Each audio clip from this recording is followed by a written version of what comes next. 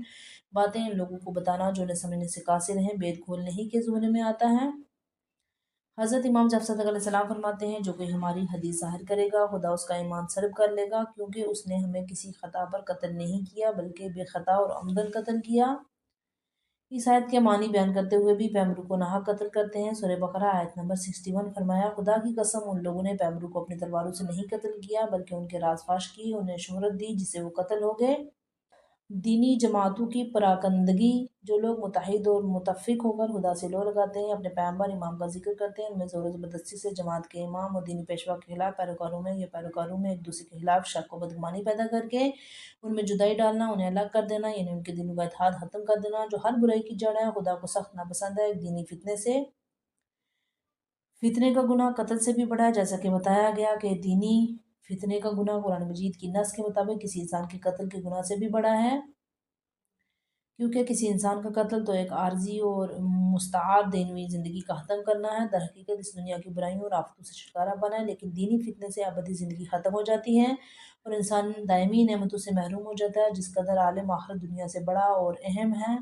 بلکہ ناقابل قیاس ہے۔ دینی فتنہ بھی قتل انسانی سے اتنا ہی بڑا اور اہم ہوتا ہے وہ قتل جو سر کاٹنے سے بھی بدتر ہوتا ہے۔ امام سجاد علیہ السلام فرماتے ہیں کیا تمہیں میں ایسا قتل بتاؤں جو سر کاٹنے سے بھی بدتر ہوتا ہے؟ لوگوں نے کہا ضرور بتائیے۔ آپ نے فرمایا جو کسی کو قتل کرے ہمیشہ کے لیے ہلاک کر دے۔ لوگوں نے پوچھا وہ کیا ہے؟ کہ آپ نے فرمایا اے حضرت محمد مصطفیٰ صلی اللہ علیہ وسلم کی نبوت حضرت علی علیہ السلام کی ولایت سے بھٹکائے غیر خدا کے راستے اور دشمنان علی کے طریقے کی پیروی پر اس طرح مجبور کرے کہ دشمنان علی اسے پیشوا جانے حضرت علی کی امامت اور فضیلت کا ممکن ہو تو یہ ہے وہ قتل جو بدقسمت مقتول کو ہمیشہ کے لیے دوزخ میں رکھے گا اس کے قاتل کی سزا بھی دوزخ کا دائمی قیام ہوگا۔ اس کے علاوہ دینی فتنے طالب غور پر قتل و خونریزی کی طرف لے جاتے ہیں۔ دینی فتنہ قتل سے بدتر ہوتا ہے کیونکہ جو کوئی اپنے فتنے کی آگ بھڑکاتا ہے کچھ لوگوں کو اس آگ میں جلاتا ہے اس کو اس قدر تکلیف اور مصیبت میں مبتلا کرتا ہے جیسے وہ روزانہ قتل ہوتے ہیں۔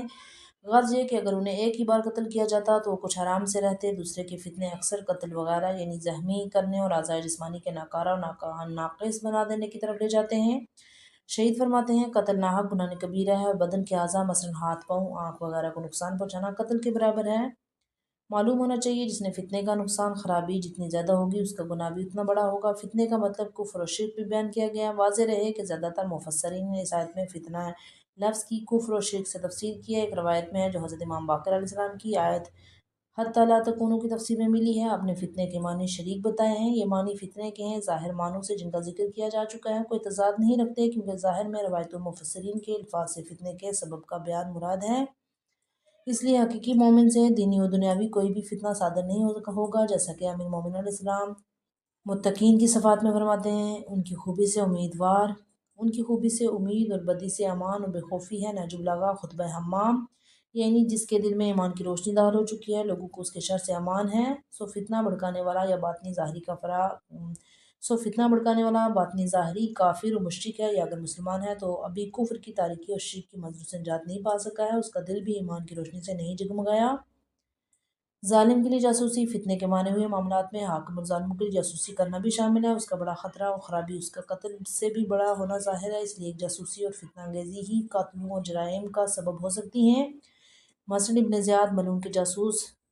ماکل کی جاسوسی سے حضرت مسلم اور ہانی بن عروہ گرفتار و قتل ہوئے بلکہ کربلا کے حادثات اور اس کے بعد کے واقعات بھی اس ملعون جاسوس کے فتنے کی بدولت رونما ہوئے۔ کافروں کو ہتھیار بیچنا وہ گناہ جو عام منشاء کلام اور تقدیم کی روح سے کبیرہ ثابت ہوتے ہیں مثلاً معروف کی ممانعت منکر کا حکم یعنی دوسرے کو اس سے بات سے روکنا جس کے کرنے کا خدا نے حکم دیا یا کسی کو اس کام کے کرنے پر مجبور کرنا جسے خدا نے منع فرمایا ہے اور جن کا کبیر ہونا امر بالمعروف اور نہی عن منکر کے ترک کے گناہ کبیرہ ہونے سے ثابت ہوتا ہے۔ اس طرح کافروں کے لیے ان باتوں کی معلومات حاصل کرنا اور جاسوسی کرنا بھی جس کی وجہ سے انہیں فتح یا غلبہ حاصل ہو جائے اور کافروں اور مسلمانوں کی لڑائی کے زمانے میں کافروں کو لڑائی کے ہتھیار بیچنا بھی گناہ کبیرہ ہے۔ ان دونوں گناہوں کا کبیر ہونا اس سے واضح ہوتا ہے۔ کافروں کے خلاف لڑائی سے فرار کرنا بھی گناہ کبیرہ ہے تو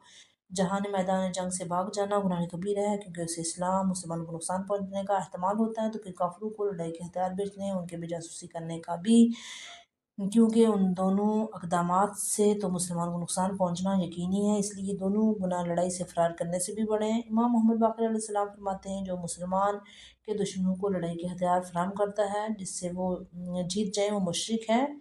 پیغمبر اکرم نے اس امت کے 10 گروہوں کو کافر کہا ہے، جن میں سے ایک گروہ ان کافروں کو ہتھیار بیچنے والا ہے جو مسلمانوں سے لڑائی لڑ رہے ہوں۔ واضح رہے کہ زہرنوں اور لوگوں کو اسلحہ بیچنا جو مسلمانوں کے امن و امان میں خلل ڈالتے ہیں، کافروں کو ہتھیار بیچنا ہی کے برابر ہے، جیسا کہ بیان ہو چکا ہے۔